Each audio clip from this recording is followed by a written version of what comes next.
તો શું કે ગુજરાતના ખેડૂતો, ગુજરાતમાં જે રીતે ખેડૂતોની હાલત જે રીતે અત્યારે થઈ ને એવી ગંભીર હાલત છે ને એની વાત જ પૂછવામાં. ઘણી બધી જગ્યાએ ખેડૂતોને આત્મહત્યા કરવી પડે ને એવી પરિસ્થિતિ ઊભી થઈ ગઈ છે કે આમ તમે જોવો તો અત્યારે ઘણી બધી જગ્યાએ જે ખેડૂતોની જમીન ઉપર જે થાંભલા નાખી દેવામાં આવે છે તો ખેડૂતોને પૂરું વળતર નથી મળતું. ઘણી બધી જગ્યાએ ખેડૂતોને ડીઝલની લાઇનમાં ઊભું રહેવું પડે છે એક બે દિવસ માટે.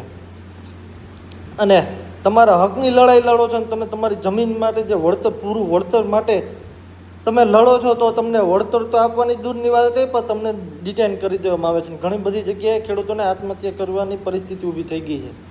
આ હાલત અત્યારે ગુજરાતના ખેડૂતોને છે ને ભાવ વધારાનો તમને બધાને ખબર જ છે હું વધ્યું. કોંગ્રેસ ટાઈમે એ ભાવ હતો ને અત્યારે એ જ ભાવ છે. ના ખાતરના ને એના ભાવ અત્યારે જોઈ લઈએ, ત્યારે કેટલો હતો ને અત્યારે કેટલો છે.